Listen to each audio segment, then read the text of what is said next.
Good evening, campers, dreamers, and babysitters, and welcome to our review of Halloween 3 Season of the Witch. Halloween 3, Season of the Witch, the night no one comes home. Season of the Witch.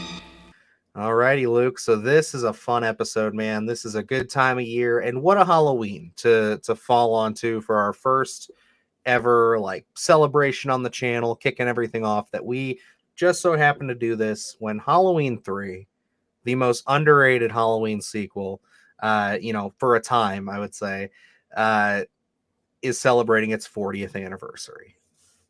Yes. One of the most divisive, probably the most divisive up until a little bit ago, Halloween films here. So very unique. This one is clearly, we're sitting here in 2022. It's found a little bit of a reappraisal in a certain sense here over the past probably 8 years, I would say. A lot of love has come Halloween 3's way. But yeah, I remember this film growing up always being the film without Michael Myers. That was the preface going into this from my family was I don't know if you want to watch Halloween 3 because it Yeah, doesn't have Michael in it. and that's the same thing for me, man. As I've said 100 times, my dad, he was like the biggest inspiration when it came to almost all of my movies. He showed me a ton of stuff for a long time there.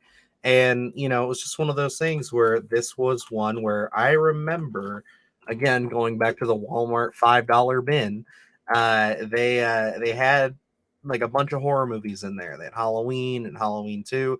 Well, I picked up Halloween 3 at one point because I'd seen the others, and I was just like, yeah, let's get this. And he's just like, oh no, that one sucks. There's Michael Myers isn't in it. It's a completely different story. You won't like it. And I love my dad, and he's probably watching this right now, but I love you. You have been wrong a couple times. We have some debates. This is one of them, and No Country for Old Men. So there's a couple of times that my dad has not been on the same wavelength with me, but I digress. He still obviously means a lot to me and has his opinion matters to me. So Does he still dislike this film, or has he went back and watched it? I don't know. If you have, Dad, go ahead and comment on it. I don't think he has, but I think it would be worth it. I think coming into it, like, that's the thing with this movie.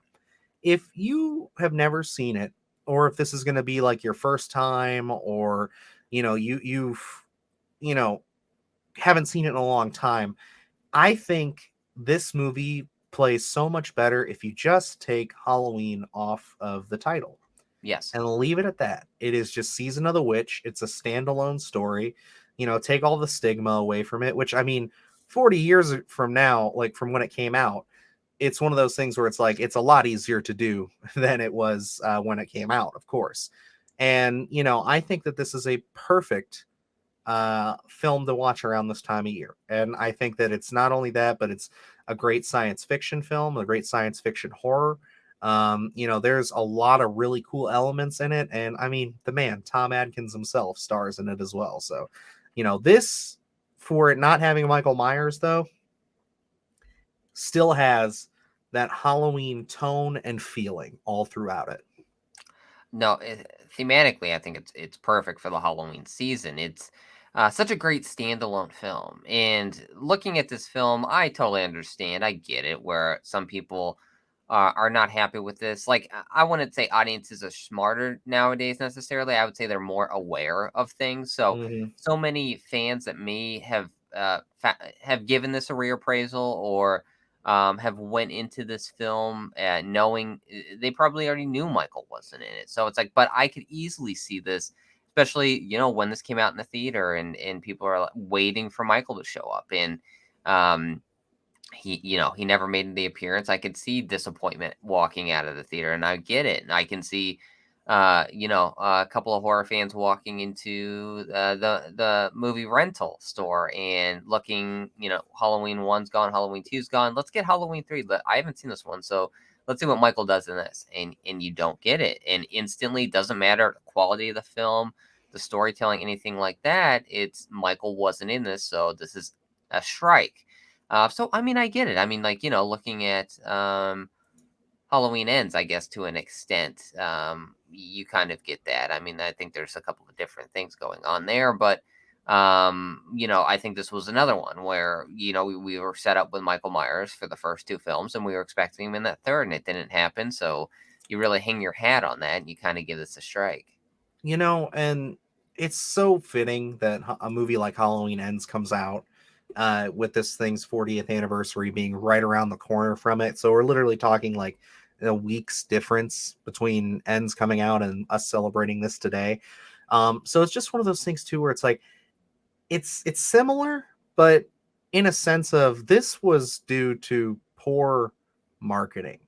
I Yep. think that this is why this movie failed as hard as it did, because Tommy Lee Wallace, John Carpenter, all these people have been very open, and I get this all from I just recently finished Taking Shape, which is a fantastic book for any Halloween fan. You got to check it out. Lots of great stories in there, but they talk about specifically because they do interview uh, Tommy Lee Wallace in the book, and he does say that the problem with this movie of why he thinks it failed as hard as it did and why it was so maligned was because they never marketed it to say that Michael was not in it. They literally the closest thing they did was put all new on the poster as a little tagline, and they never told anybody like in specifics what was going on. Everybody was expecting Michael Myers to return at some fashion. So yeah, it totally uh you know killed everything with the fan base. They went in expecting one thing and they got another, which is very similar to what happened with Ends here.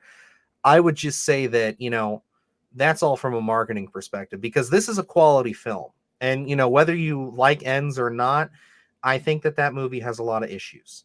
Yes. Even just from a filmmaking standpoint, even from just like a storytelling standpoint, as to where this movie does not. The Immortal Classic, followed by the big giveaway at 9. Brought to you by...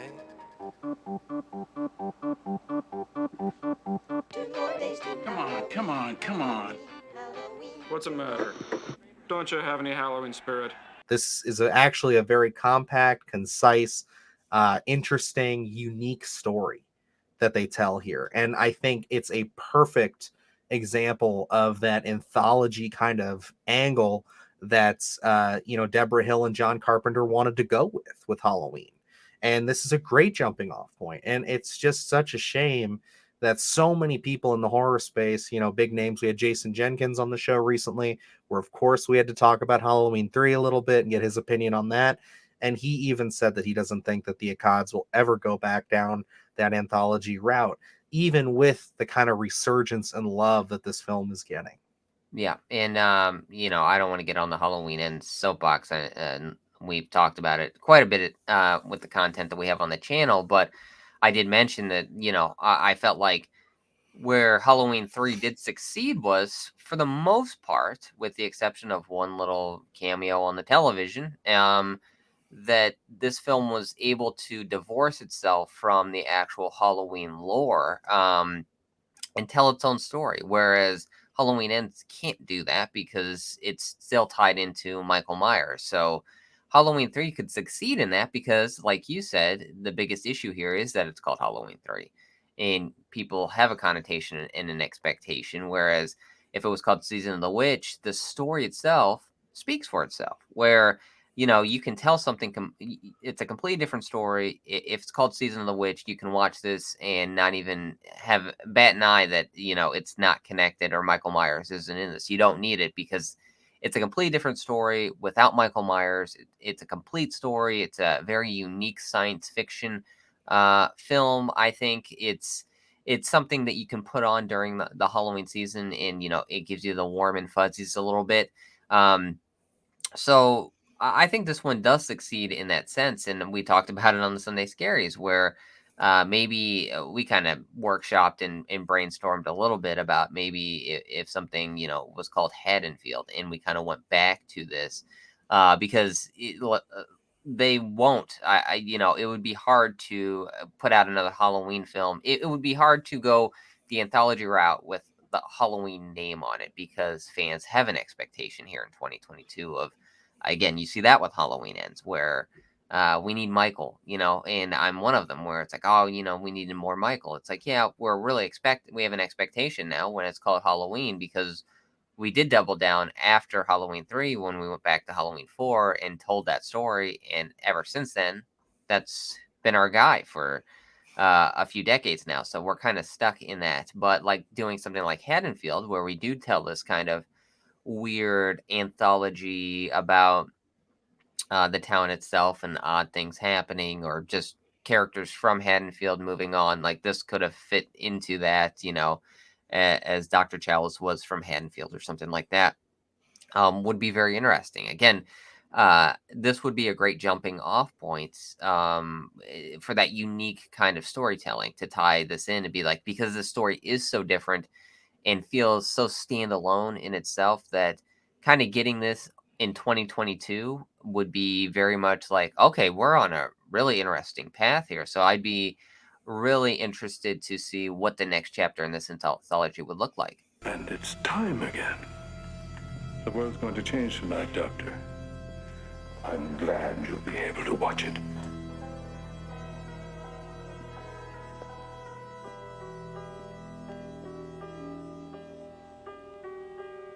And happy Halloween.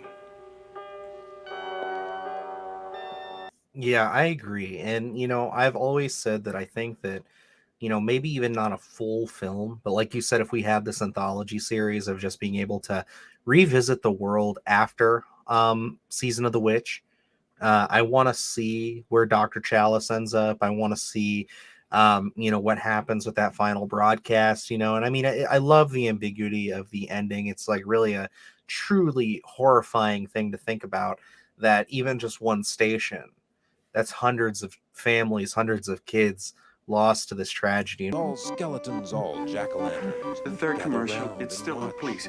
Watch Take the off the magic third channel. The pumpkin. third channel, it's still running. Stop it, please. For God's sake, please stop it. There's no more time. You've got to, please stop it. Stop it now. Turn it off. Turn it off. Stop it. Stop it. Stop it. Stop it. Stop it. Stop it. Stop it. We'll get into kind of what's going on there in a little bit, but like I just have always been curious of just like, where do we see that? Does that get swept under the rug? Because like I know at one point, I think a couple of years ago, I had pitched to you a short film, or a continuation of this, where it is somebody who either buys property that was a mask shop, or has a family member who owned one of these novelty shops, and he's digging through the basement and he finds like a silver shamrock mask underneath in a box downstairs. And he starts looking to piece parts out and sell things, and he starts getting into this whole mystery about everything with the factory and all that. And he discovers that video, a video clip online of it being the broadcast. Yeah. And it triggers the mask and all that shit. Like I always thought that would be a really cool take, just to play with it. Because again, I think that it's great that this movie has found its audience. It's great that it's loved as much as it is, and it's appreciated as much as it is nowadays. But again, I think that you're never fully going to cement that until we get some form of recognition, from the big guys, what I mean, from the actual filmmakers, and get something there. It's like, it's nice to have references in the David Gordon Green stuff, but at the end of the day, David Gordon Green referenced 100 things from this series. It just almost seemed like it's just fan service at that point. I'm talking about, I want actual characters, something mentioned, something tied together from this film. And see, and as we're talking about that anthology, this would be such a strong, I guess you would say, follow-up, maybe in terms of kicking off that anthology, because especially with like looking at this kind of resurgence in retro toys and things like that. Yeah, this would be such a relatable element to kind of have a box of these kind of masks that are maybe sought after because of what had happened. And it becomes, you're so far removed 40 years from the event that it becomes almost a rumor. You know what I mean? Where it's like, I was blown out of proportion or things like that because, maybe it was only one station. So it only did happen to a handful of people rather than, the whole world like that they wanted. So I think that would be very interesting kind of pick up to see where we left off and kind of maybe bring Tom Atkins back and do something there with him. No one believes Even this if it's crazy just a woman. cameo, Yep. even if he's only there for a few minutes, like Yeah. I think that would be great, but just like the acknowledgement and just continuation of this story, I think that's what this deserves because like it's no secret. Like, I mean, we talked about it like a little bit at the start here, but this movie was maligned. This was one of those things where it was the complete black sheep. Like you think about a generation removed from us, there's a lot of people who hate this film who regard it as just garbage, without even really giving it a shot. They only regard it that way because Michael isn't in it. And I mean, I know that there's people who have gone back and they love it now, and obviously I'm not saying everybody there, but like I said, our families are a good example. You know what I mean? Like we both had families that loved showing us horror movies. They understood that we were horror kids, but even then they said, hey, Halloween 3, not the greatest, maybe not worth your time. And it's just one of those things where it's like I am curious to see what it would have felt like to watch this as a 9 or 10 year old as opposed to when I watched it at like 18. Yeah. So it's just one of those things where it's like I love the tonality of this. I love this. You know what this movie feels like to me? This feels so in line with like Trick or Treat, and that kind of Absolutely. tone. Like it just captures the essence and the feeling of Halloween night so beautifully. Nice try. 8 more days to Halloween, Halloween, Halloween. Those crisp, cool October evenings that we've been getting recently too. So Yep. it's like there's times, especially on the weekend where I'm driving with my family home, the sun is setting, it's that orange sky, and it's just like I'm just sitting there in the car just thinking, 8 more days till Halloween. Halloween, is going on in my head. I'm just like, man, this is great. Like, I love this. Like, it is one of those films that whenever I want to experience that, like, say it's the middle of January or, the middle of the summer, it's like this Trick or Treat or the original Halloween are always in my lineup there because they will suck me in and make me feel like it's Halloween night. And I don't know if you went into your first viewing of this with any hesitation or not, but like for me, Oh, yeah.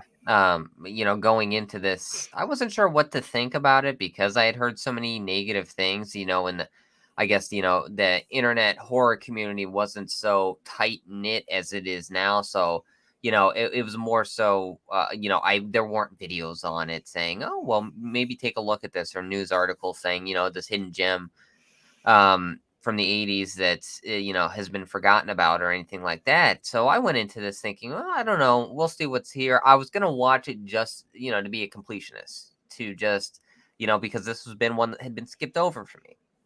And I was like, probably not gonna get much out of it, but it'll probably be like at least I've seen it. It's like Resurrection. But so like going into this one, I'll tell you, all those reservations that I had were washed away. Because talk about like a very unique and interesting opening compared to what you're used Oh, to in yeah. a lot of these Halloween films. Because one of the characters just running down the street as this car with their lights on follows him, and he's got the mask and all this stuff, and you don't know what's going on. You have these well-dressed men that one of them is just trying to strangle him. I love the spot where he gets smashed in between the cars. I think that's so great. So it really, like you're saying, kind of encapsulates the essence of the Halloween season, where he's just running on this dark night. It looks wet, like it had been raining. So it's like, dare I say, Christine feels. But it's very intriguing. I think really sets the tone there of what you're going to be seeing. That you're in for a different film, and this isn't something where they were telling a different story. They weren't marrying themselves to the actual Halloween story and telling showing a different opening just for the sake of it. They really wanted to make a departure here, in which I really feel like they did. No, they absolutely did. And I think that, that's really what you have to do when it comes to setting up that anthology route, is you do have to kind of go in a different direction. Like, you can always have the same feeling. Like, you can say, like, this definitely feels in line with the first two Halloweens in its a tonality, the music, the way the characters act, and how the kind of world feels.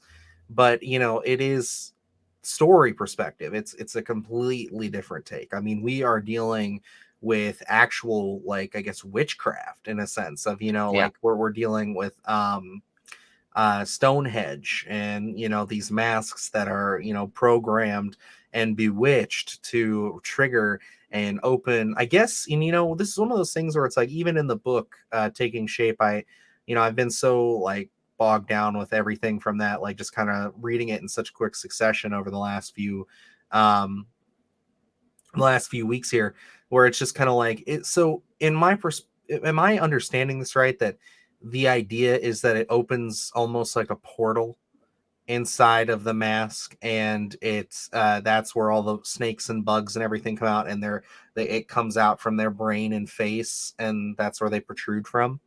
That's how I've always read into it. I think there might be a little research out there that kind of supports that, but I don't know necessarily if it's ever been that dove It's into. I haven't never read it, Taking Shape yet. it's always just kind of been behind the scenes stuff, so Yeah. it's just why it's kind of like it's never actually been said what goes on. But I mean, just the thought of that is so original. And, like, who thinks of this stuff, really? Like, I mean, just that being that truly horrifying thing of just like, you're wearing a Halloween mask and there's this catchy little jingle. You're just a kid in front of a television set. And then before you know it, it's like your entire existence is just ripped open when there's a portal in your brain, and all these snakes and bugs and other things come crawling out. I mean, it is really scary shit. And I think if, as a kid, if I would have seen this film, I would have been even more affected than when I was the first time I watched it. Because even the first time I watched this movie, it was one of those things where I was just like, that wasn't nearly as bad as everybody made it out to be. But I think I still had my, you know, snootiness to me of being like, oh, but yeah, they shouldn't have done that because Michael Myers should have been in it, blah, blah, blah. It's like this. But it's one of those things where the movie stuck with me. And for years and Yeah. years, I would just go back and watch it again and again. And I'd literally just now, within the last 5 years or so, it's just like, this is one of my favorite Halloween films. Yeah. Like, it's top three material easily. And it's one of those things where it's like, it's so nice to see the community switch on it and just bring us, like, all of these people who are just like, I love Halloween 3. I love that I can go to a store and buy Halloween 3 action figures, and I can go to booths and buy Halloween 3 stickers and shirts and posters and things and stuff like that. It's like, that's incredible. You know what I mean? Like, it's awesome to see.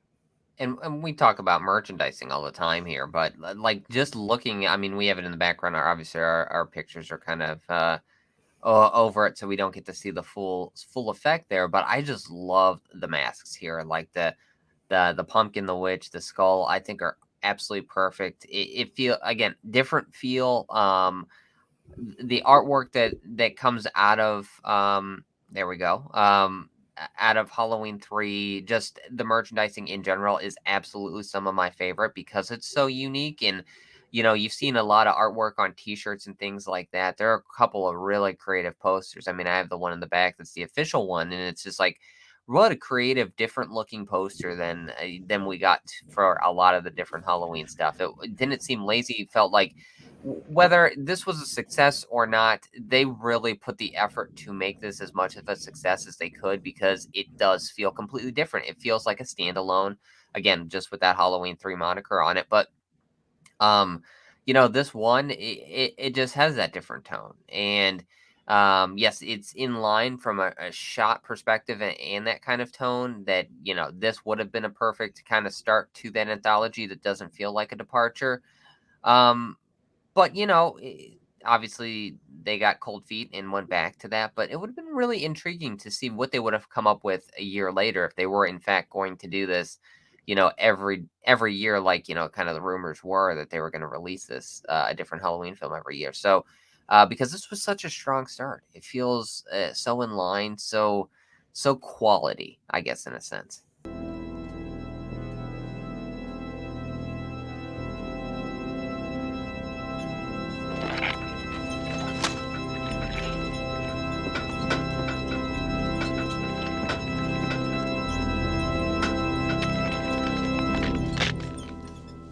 I agree. And, I think now we should probably kind of dive into some more specifics on the film itself. We've talked a little bit of overview, our feelings, the history, all that. But I want to talk about some of the cast here too, because I mean, this is really honestly a stacked cast for, the time that it is. Obviously, we can start with Tom Adkins, the man himself. I mean, he's from Night of the Creeps, The Fog, all kinds of great films. Over the years here, whether it's horror or not. We are massive Tom Adkins diehards on the show here. Can I ask And you one question? what's up? Okay, so we're both big Night of the Creeps fans, and let's say uh, Donald Pleasance didn't come back for later films or anything like that. Would Don? Yes, Would yes. I Okay. already know where you're going with this one. Uh, Yes.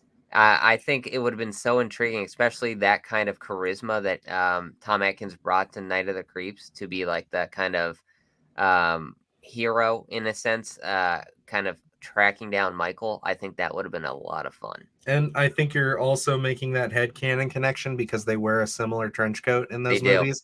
But also, like, could you imagine Dr. Chalice and Dr. Loomis just having a conversation for a bit? That You would know have what I been like mean? Oh, to intertwine just some roundabout way that Dr. Chalice is working in Smith's Grove or just some mental institution where you cross paths with Dr. Loomis. I think would have been a lot of fun. And it's like because they are very different in their demeanor, the way that they operate, and everything. But I mean, just seeing Dr. Chalice where he's at again after the events of this film, where we just see him left in like this almost traumatized state. And it's like Loomis gets that way very much as the series goes on. I mean, by Yeah. Halloween 4, by the end of Halloween 4, I'd say that he's completely a broken man. And, like he's never the same after that. So it's just like, could you imagine getting a Halloween 4 Loomis and a Dr. Chalice together just to talk about evil and all these horrible things? Oh, especially after the events of Halloween 3, and everyone be like, "Nah, I don't know what he's talking about. He's just a crazy doctor now." Absolutely. And just literally like he saved as many people as he could. Um, and then I think another one is Dan O'Herlihy. Yeah. I mean, he is just chewing up the scenery in this fucking movie, dude. Like he is one of those one of those actors that like I don't think I really recognized until I had seen this film and then I kind of went back and saw some of the stuff that he was in before. I mean, he's a classic actor, but I mean, I remember like my dad watching movies like was it, let me see here. No, that wasn't that one. But like looking through his filmography here, I mean, he's been in a ton of stuff over the years. What really sticks out to me is something that I know I'm going to be kind of, I guess, outing myself here.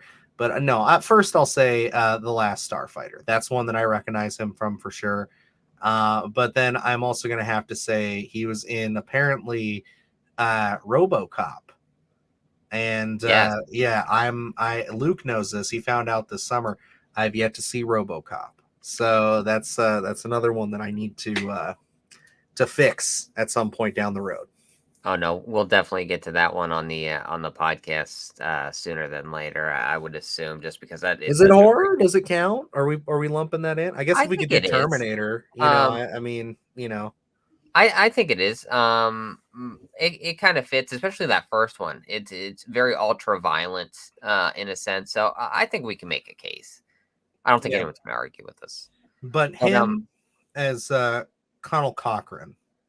I I mean, mean, just what a great wonderful villain. character. And again, the comparison is gonna be made because it's Halloween 3, where now we're pivoting from a mass murderer to a warlock almost. I think so. Yeah, very good Um, way to put it.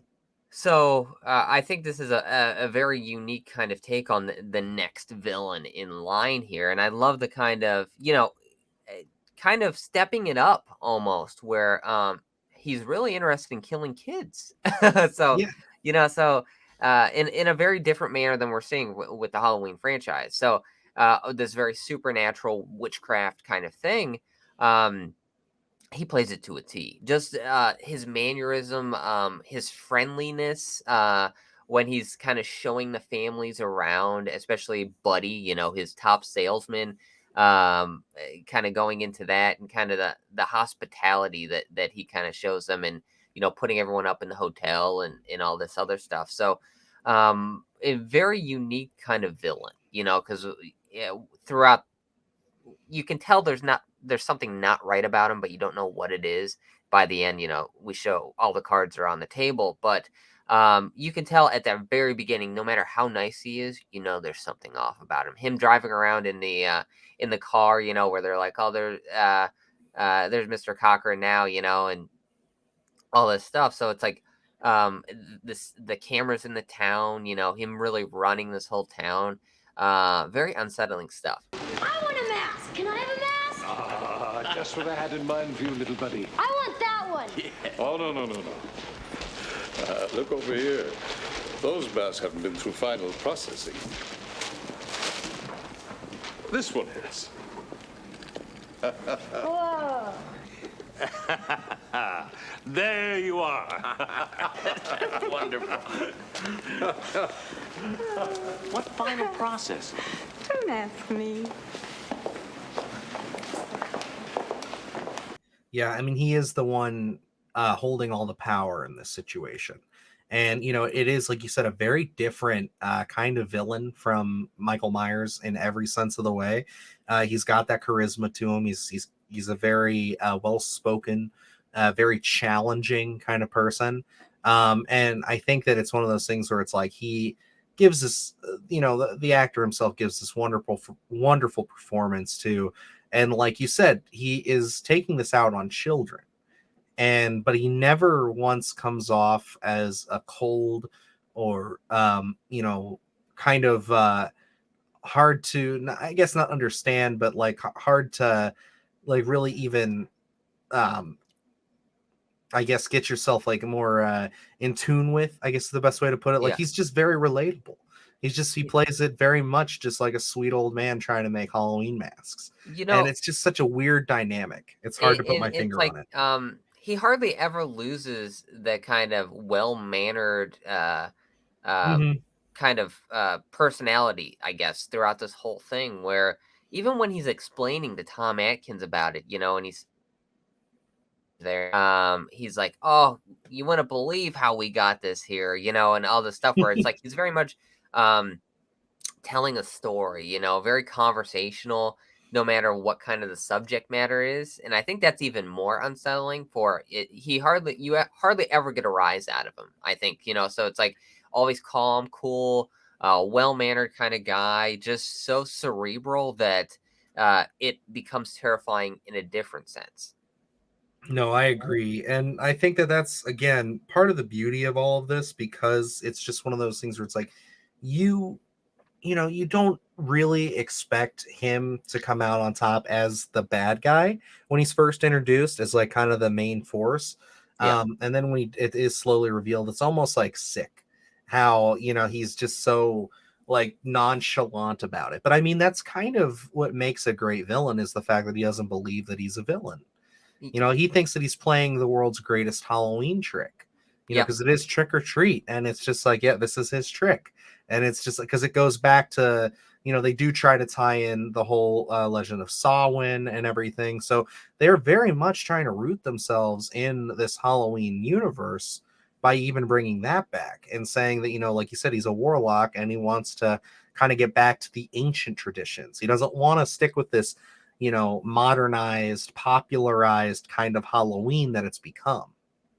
And it's funny to kind of almost see a villain that's almost as non-threatening as him, because when they're taking the tour of the factory, and they end up in his I don't know, kind of like Hall of Fame, kind of the best gags that he's done and the toys that he's made, and Buddy starts talking about, oh, he's made, I can't remember what he's made, but it's, some sort of toilet paper and all this other stuff, where they're all just gag tricks, but he's like the greatest kind of jokester or whatever, and kind of playing all this stuff and really harping on that kind of trick or treat vibe, where to him, this isn't like he doesn't lose his cool. This isn't threatening stuff. This is going to be fun for him, you know. And I think again that adds a new level of terror. Where And comparing Michael's just a guy that wants to stab you, whereas him, he's going for the big shebang here. You know, it's gonna be everybody at once. So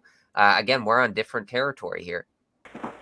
I do love a good joke, and this is the best ever. A joke on the children. But there's a better reason. You don't really know much about Halloween.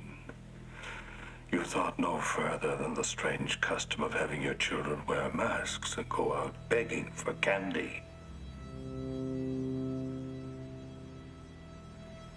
It was the start of the year in our old Celtic lands, and we'd be waiting in our houses of wattles and clay.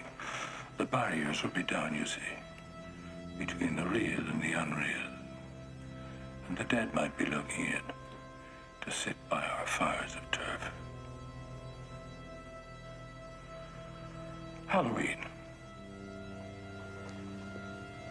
The festival of Samhain.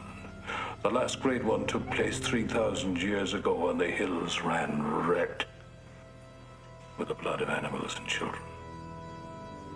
Sacrifices are part of our world, our craft. Witchcraft. To us, it was a way of controlling our environment. It's not so different now. It's time again. absolutely. And I mean, there's other great cast members in here as well. Stacey Nelkin as Ellie. You know, I don't know her from much anything else. Like, I'm looking through her filmography here, and nothing really sticks out to me, but I do enjoy her in this. I thought that you know, she was an interesting character. Her character has a pretty horrifying fate, which I just got it kind of clarified for me when reading Taking Shape. Did you think that she was an android the whole time, or did you think that she got turned in the factory?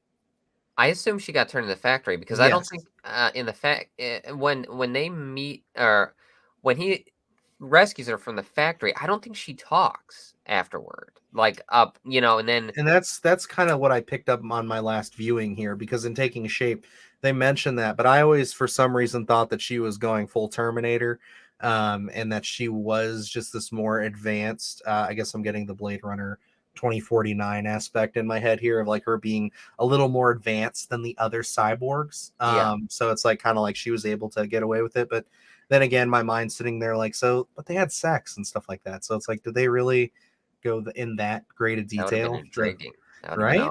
a whole new level of Blade Runner there. But yeah, so I assume that she again, and this is another intriguing part of this kind of like this whole body snatching element of it Yes. almost.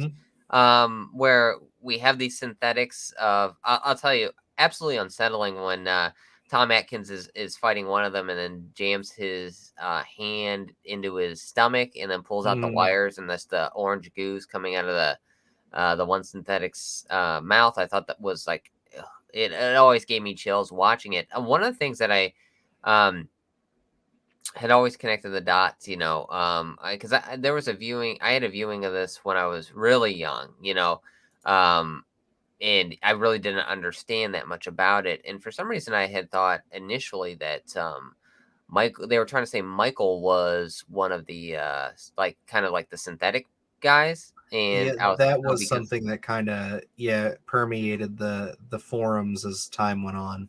yeah, so um, not the case, but you know, I think that kind of these well-groomed, well-mannered, almost stoic characters that are just there to rip out your skulls. Again, very gruesome kills that they do, especially the gentleman in the hospital bed, kind of just ripping his head.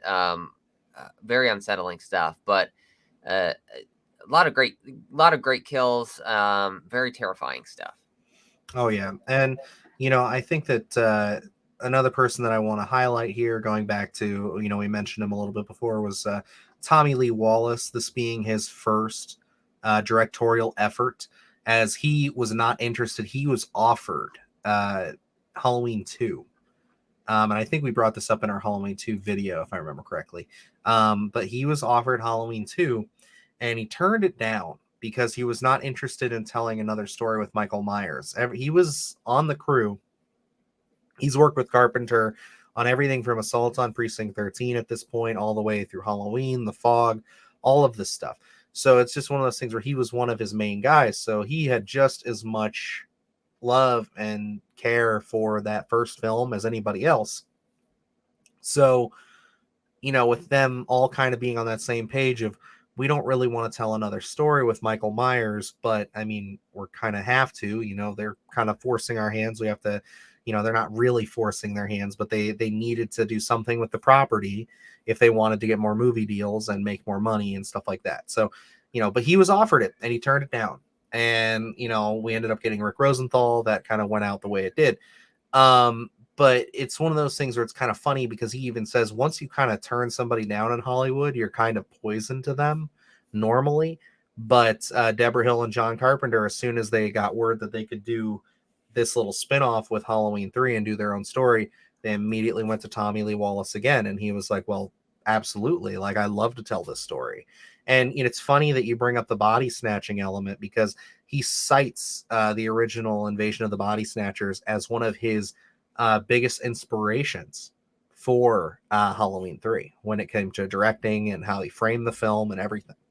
I think you can see a lot of that as well if you really watch them back to back and kind of see he does take a little bit from that now that you're mentioning it. But going into like kind of almost Deborah Hill and John Carpenter almost cherry picking, the next person to kind of take the mantle for the Halloween franchise. It would have been, again, we keep talking about potential here. It would have been interesting for them to kind of, John Carpenter didn't want to revisit Michael Myers or anything like that. For him to kind of continue this anthology series and then hand picking the director for the next one to say, oh, this person. Because I think him picking Tommy Lee Wallace for this really shows that, we talked about it already. This feels in line with the first two films. And it's like him kind of picking out of his little team there of people he thinks can really bring that Halloween essence to the next anthology film, I think would have been a great dynamic throughout the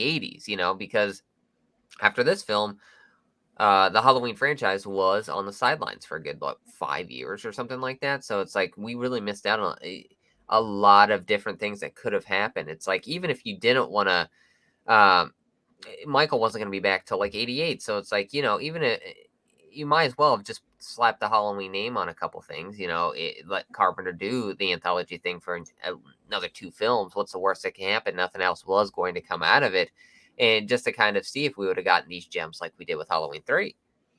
Yeah, I mean, but that's the thing when you have a movie that comes out and, everybody's expecting one thing and they don't get it. It does kind of throw this into being Sours. box office poison to them. And, to an extent, I can understand that. I mean, especially because you're going to have a hard time getting people back to the theater unless you bring Michael in.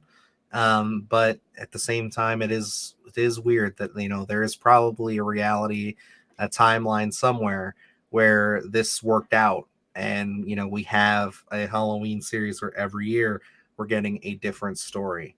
And, I think that where my head's been at, especially since we've been talking to a few more pundits in the horror realm and doing all this research on, the night he almost came home and everything, it's kind of, and I guess with the way Halloween Ends came out, it has kind of led me to believe that, if Halloween isn't going to do it, then somebody, and I think us too, need to, we need to write something and pitch this idea again and sell this to like a Hulu and say every year we'll produce a different Halloween vein film and we call it something else. And I think that would be perfect. I really think that if we're in the time and place in human history to get this done, it is now, because you can make them dirt cheap and they can be on streaming and they can literally just pull people in every year. And I think you could do it. You could get some bigger names attached to it as the series picks up. And, I think it would be a lot of fun. And because I think that like even this year alone, 2022, just for horror, but even just this October that we've had with all this content, I mean, from streaming to theaters to indie films like Terrifier 2, like the horror genre is, dare I say, as big as it's ever been. And I think that, with people turning on films like Halloween 3 Season of the Witch and starting to see the brilliance for what it is, I think now is your time, man. I think within the next few years, we got to figure this thing out and we got to start bringing some of this stuff back to the forefront because clearly, they don't know what to do with Michael Myers anymore. I mean, granted, some of you guys love that movie and I'm all there for it. I'm happy for you. But for some of us, for other fans, they just don't seem to know what to do. So maybe we do something else because the stuff they did do different, if in a different movie, would have worked. Yeah, I dare I say. Well, and our apologies for kind of circling back to Halloween Ends so much here, but I do want to bring it up for 1 second here because a lot of people that do like that film like it because they say it feels fresh. It feels different than what we've been getting. So when you look at this film in the 80s, I think that the community in a general audience were really honed in on one thing. They wanted that kind of slasher. It was so popular. That's what we were looking for um, when this came out. So when you don't get that, something's left to be desired. But here in 2022, I feel like the menu for the horror community has kind of grown. We're not steak and potatoes every night. We want something different. So it's like looking at Terrifier 2, where that has its own niche. It's very different. It's hard to gauge who's going to like that film, in terms of recommendations. You look at Barbarian, Black Phone, even Smile to an extent, where some of these very different concepts where it's like they're all different. They all have their different feels to them, all for different audiences. So that menu is so big that like a film like this, I think that horror community is absolutely ready for it. They're even hungry for it now, where it's like we don't want the same thing. We want to go to the film, or we want to go to the theater to experience one type of film, and then we want to be back next week to experience another type of film, all horror related, but we want our different stories. And I think now, as you're talking about, streaming is a perfect avenue to recalibrate a series. Again, look at Prey, where it's like we can tell different stories, something unique, and it's the audience will show up because hey, it's just streaming. So that would be the perfect avenue to kind of rejuvenate this kind of idea of an anthology of just things that are happening every Halloween, make it an event, coming up, whatever. So I think that would be a very interesting kind of take. I think like if Season of the Witch came out today, I think it would thrive, to be honest. Oh, absolutely. I 100% think so. And I guess in closing here, because this is definitely, as we always say, we've said it with every movie we have covered in this franchise. This is going to be something that we're going to cover on Splattercast at some point Absolutely. down the road. It'll be Without like question. a 3-hour long podcast. It's going to be crazy. But this is really something that if you haven't seen it, reassess it. Or if you have seen it and it's been a long time, reassess it. If it's something you've never seen, check it out because it is so unbelievably fresh and so unbelievably like on brand and giving you that Halloween feel. I rewatched it a few days ago just to prep for this, and I'm probably gonna go up right before I go to bed and throw this thing on, just because it's my comfort food. It's one of those, like I said, with Trick or Treat, with the original Halloween. I just throw this movie on whenever I just want to feel like a cool October night, and like this, it's perfect.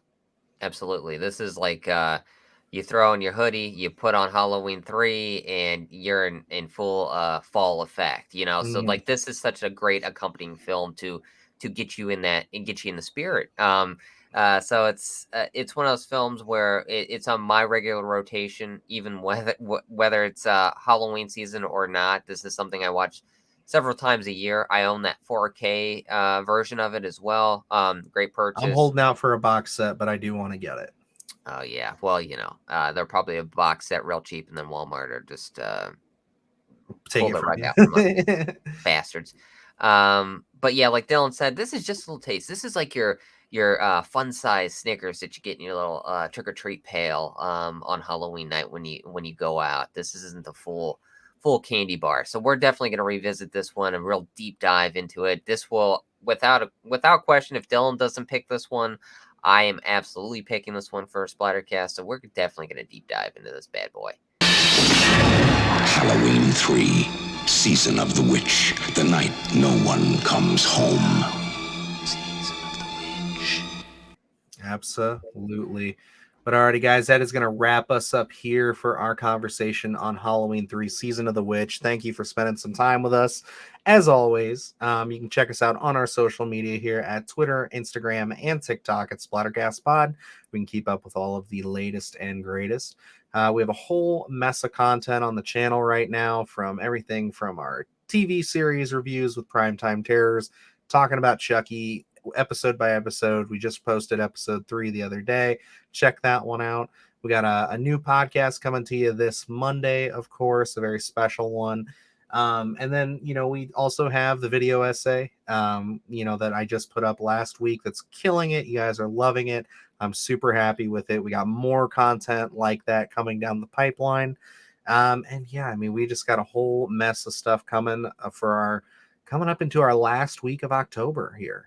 As of when this is premiering. So, it's getting there, and Halloween is right around the corner. So we'll have a nice big live stream to celebrate that evening, where, of course, we are still doing the giveaway, which we will be giving away a Splatterthon mug, as well as a copy of the Black Phone on Blu-ray. So please definitely enter into that. We don't have very many submissions, so it's anybody's game at this point. If you just get a couple in there, I mean, your odds are pretty good that you'll get it. So, unless we have like an influx here. But I do want to say, so we've been doing this now all month long. We've been talking about Halloween movies. We had the first one, the second one. Halloween Ends, of course, we did a whole spoiler breakdown that weekend when that came out. And this weekend we're doing this. Next weekend, we're going to be trying something a little different. We are going to be setting up, so I'll be putting this up right after this premieres as a scheduled event. We are going to be watching Halloween 4, Return of Michael Myers, with you guys, a live stream where we're just going to throw the movie up on our screens, and we're just going to do a live commentary. So if you guys want to watch the movie with us at home, and we just all talk about it in the chat and go over it, I know it's one of Luke's all-time favorites. Absolutely. I love that movie as well. But yeah, it's just kind of our way of kind of wrapping this whole thing up, because we don't want to get into that segment of Halloween until maybe next year when we want to cover 4, 5, and 6. We kind of want to pace this out a little bit. We don't just want to buzz through the series. We don't want to join the cult right away. Not quite, but I think, a good way to cap it off is that movie, I think, even though it was reviewed well, it's one of those ones that I think kind of fell to the wayside for a while, and now within the last few years has kind of started to gain traction again as people really start to rediscover it. And we have a ton of great stories about that one being the one we always saw on AMC Fear Fest and everything. Absolutely. So it's like, it's one of those things where it's like that movie means a lot to us. So we'll be doing that. Whether anybody shows up or not, we'll be here talking about it, watching the movie. So join us, have some fun. Even if you don't want to watch the movie, but you just want to get involved in the conversation, that's perfectly fine as well. But yeah, you'll have that to look forward to next weekend. We'll have the date and time put up when it's posted, so keep an eye out for that. Luke, you got anything for him? Man, we are past that hump. I mean, it's still a lot of content coming your way, but we are more than halfway through the Halloween season here. We still got Halloween coming up, so a lot of great content coming your way.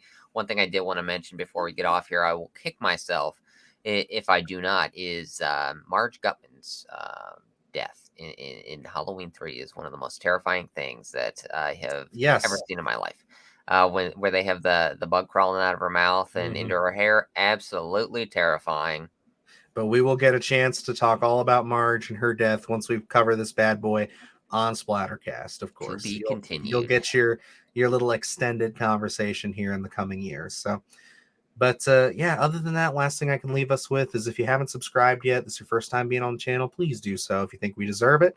Putting in a lot of hard work into this channel, and it has been growing like crazy. And I'm loving the community that we're building here. Everybody has been so cool and so awesome to talk about horror. And we hope you enjoy the content because we are more motivated than ever, and we're going to keep going with this. So thank you. But yeah, other than that, guys, that's going to wrap it up here. So until next time, I'm Dylan Newell. And I'm Luke Janesco. And remember, stay scared. Stop it! Stop it! Stop it!